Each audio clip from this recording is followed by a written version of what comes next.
Hello friends, welcome to job fair channel. तो आज इस वीडियो में बात करने वाले हैं एम्स रायपुर की तरफ से जो नोटिफिकेशन निकाली गई है उसके बारे में। यहाँ पर जो है वो नॉन फैकल्टी पोस्ट के ऊपर वेरियस वैकेंसीज निकाली गई हैं। तो फर्स्ट वैकेंसी आपकी वो है ट्यूटर क्लिनिकल इंस्ट्रक्टर की 12 वैकेंसीज है आपकी। सीनियर नर्सिंग ऑफिसर की 126 वैकेंसी है। सीनियर हिंदी ऑफिसर की 1 वैकेंसी है।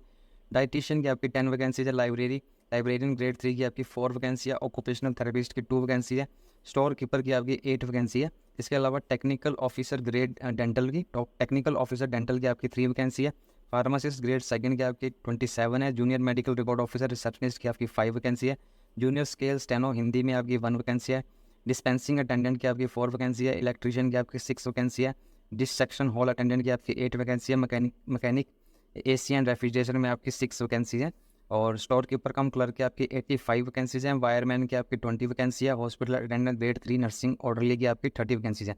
इस तरह से टोटल वैकेंसी जो है आपकी वो है 358 यहाँ पर आपकी टोटल वैकेंसी है। जो लास्ट डेट है इस एप्लीकेशन के लिए अप्लाई करने की वो है आपकी 19 जुलाई 2023। 19 जुलाई 2023 जो है वो इस एप्लीकेशन के लिए अप्लाई करने की आपकी लास्ट डेट है।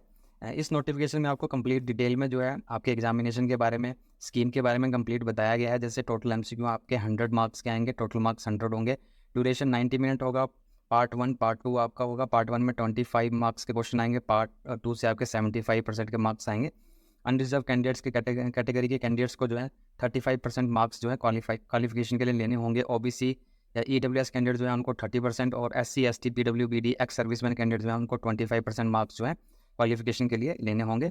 जो एग्जामिनेशन के लिए टेस्ट सेंटर हैं आपके वो न्यू दिल्ली, मुंबई, कोलकाता, हैदराबाद, बेंगलोर, लखनऊ, पटना, गुवाहाटी, जम्मू, जयपुर, चंडीगढ़ और रायपुर रखे गए हैं। और एडमिट कार्ड जो है वो आपको ई एडमिट कार्ड आएगा जिसे आप डाउनलोड कर सकेंगे वेबसाइट से। जो एज रिलैक्सेशन है वहाँ ओबीसी नॉन क्रीमी ईयर के लिए 3 ईयर की है। एस सी के लिए 5 ईयर की है। पीडब्ल्यूबीडी कैंडिडेट जो है 10 ईयर की है। इसके अलावा सेंट्रल गवर्नमेंट एम्प्लॉयज़ और स्टेट गवर्नमेंट एम्प्लॉयज़ जो उनके लिए 5 ईयर की है। 5 ईयर की एज इलेक्शन यहाँ पर आपको प्रोवाइड की गई है। जो एप्लीकेशन फीस यहाँ रखी गई है वो जनरल ओबीसी ईडब्ल्यूएस कैंडिडेट के लिए एप्लीकेशन फीस 900 और प्रोसेसिंग फीस 100 रुपीज़ है। इस तरह से टोटल फीस जो है आपकी वो है 1000 रुपीज़ जनरल ओबीसी और ईडब्ल्यूएस कैंडिडेट के लिए। इसके अलावा एससी एसटी पीडब्ल्यूबीडी और फीमेल कैंडिडेट जो किसी भी कैटेगरी से हो सकती हैं, एक्स सर्विसमैन कैंडिडेट्स, उनके लिए एप्लीकेशन फीस जो है वो नहीं रखी गई है। सिर्फ और सिर्फ प्रोसेसिंग फीस है 100 रुपीज़। इसलिए उनकी टोटल फीस जो है वो एप्लीकेशन फीस जो है वो है 100 रुपीज़। जो क्वालिफिकेशन यहाँ पर आपसे मांगी गई है वो मांगी गई है, अगर आप ट्यूटर क्लिनिकल इंस्ट्रक्टर के लिए हैं तो बीएससी नर्सिंग डिग्री होनी चाहिए। रजिस्टर होना चाहिए। नर्स या मिडवाइफरी में 3 ईयर का एक्सपीरियंस होना चाहिए टीचिंग इंस्टीट्यूट से। सीनियर नर्सिंग ऑफिसर के लिए बीएससी नर्सिंग होनी चाहिए 4 ईयर की। और बीएससी पोस्ट सर्टिफिकेट और equivalent such as BSc nursing post basic होनी चाहिए। और रजिस्टर होने चाहिए नर्स और मिडवाइफरी में स्टेट या nursing council Indian nursing council में। 3 ईयर का आपके पास स्टाफ नर्स ग्रेड सेकंड का एक्सपीरियंस होना चाहिए। एज लिमिट जो रखी गई है वो है आपकी 21 से 35 ईयर्स। नेक्स्ट वैकेंसी जो है वो सीनियर हिंदी ऑफिसर की है। इसके लिए आपके पास जो है वो मास्टर डिग्री होनी चाहिए हिंदी में विद इंग्लिश कंपलसरी सब्जेक्ट होना चाहिए आपका, या इलेक्टिव या फिर मीडियम जो एग्जामिनेशन का वो आपका हो इंग्लिश। नेक्स्ट जो इन्होंने बताया गया है मास्टर डिग्री होनी चाहिए इंग्लिश में। हिंदी जो आपका कंपलसरी सब्जेक्ट हो या इलेक्टिव हो, या आपका मीडियम जो है वो एग्जामिनेशन का मीडियम जो है वो आपका हिंदी होना चाहिए। इसके अलावा मास्टर डिग्री होनी चाहिए किसी भी सब्जेक्ट में, पर हिंदी इंग्लिश जो है आपके कंपलसरी इलेक्टिव या सब्जेक्ट हो, या फिर एग्जामिनेशन का मीडियम जो है वो इन लैंग्वेज में से होना चाहिए आपका। जो इसके अलावा आपके पास जो है एक डिप्लोमा या सर्टिफिकेट कोर्स होना चाहिए ट्रांसलेशन का हिंदी इंग्लिश में, या फिर वाइसा वर्सा 2 ईयर का एक्सपीरियंस होना चाहिए ट्रांसलेशन करने का आपके पास। एज लिमिट यहाँ नहीं बताई गई है। डाइटिशियन के लिए MSc home science food and nutrition में होनी चाहिए। MSc clinical nutrition and dietitian होनी चाहिए, या फिर MSc food science and nutrition में, MSc food and nutrition dietitian में, MSc food science management and dietitian में from a recognised university institute. 3 year का एक्सपीरियंस होना चाहिए आपके पास। 200 बेडेड हॉस्पिटल से 200 बेडेड हॉस्पिटल से आपके पास जो है एक्सपीरियंस होना चाहिए। एज लिमिट जो है 21 to 35 ईयर्स बताई गई है। लाइब्रेरियन ग्रेड 3 के लिए आपके पास bachelor degree in library science या लाइब्रेरियन इन्फॉर्मेशन सर्विस में होनी चाहिए, या फिर बीएससी डिग्री या इक्विवेलेंट होनी चाहिए आपके पास। बीएससी डिग्री और पोस्ट ग्रेजुएशन डिप्लोमा होना चाहिए इक्विवेलेंट इन लाइब्रेरी साइंस में। 2 ईयर का आपके पास प्रोफेशनल एक्सपीरियंस होना चाहिए। Ability to use computer, hand on experience on office application, spreadsheet और प्रेजेंटेशन में। इसके अलावा अगर आपके पास डिप्लोमा है कंप्यूटर में तो ये डिज़ायरेबल रखा गया है। एज लिमिट जो है 21 to 30 ईयर्स है। नेक्स्ट पोस्ट जो है वो है ऑक्यूपेशनल आपकी थेरेपिस्ट की। +2 होनी चाहिए साइंस फिजिक्स केमिस्ट्री बायोलॉजी में। बैचलर डिग्री इन ऑक्यूपेशनल थेरेपी में आपके पास होनी चाहिए। 2 ईयर का एक्सपीरियंस होना चाहिए। रजिस्टर होने चाहिए ऑक्यूपेशन थेरेपिस्ट काउंसिल में। एज लिमिट जो है 21 to 30 ईयर्स रखी गई है। स्टोर कीपर के लिए आपके पास डिग्री होनी चाहिए post graduate degree diploma in material management होना चाहिए, या फिर बैचलर डिग्री इन मटेरियल मैनेजमेंट होनी चाहिए आपके पास। आपके पास 3 ईयर का एक्सपीरियंस होना चाहिए store handling preferably medical store में, और एज लिमिट जो रखी है 18 से 35 साल के बीच में आप होने चाहिए। नेक्स्ट वैकेंसी जो है वो टेक्निकल ऑफिसर डेंटल टेक्नीशियन की।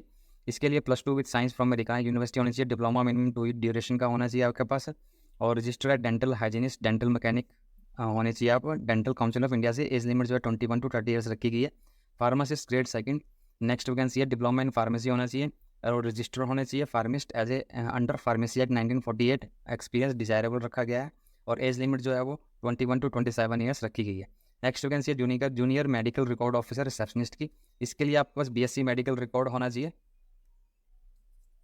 BSc मेडिकल रिकॉर्ड में होने चाहिए, और साइंस +2 होने चाहिए आपके साइंस में, और list 6 month diploma certificate course होना चाहिए मेडिकल रिकॉर्ड कीपिंग में। आपके पास 2 ईयर का एक्सपीरियंस होना चाहिए medical record keeping in hospital setup में। इसके अलावा एबिलिटी होनी चाहिए कंप्यूटर के लिए, कंप्यूटर आना चाहिए, मतलब आपको हैंड ऑन एक्सपीरियंस होना चाहिए। Office application spreadsheet presentation typing speed आपकी 35 word per minute in English और 30 word per minute in Hindi होनी चाहिए।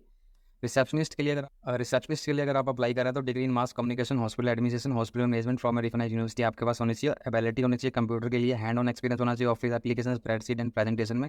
एज लिमिट 21 to 35 ईयर्स रखी गई है।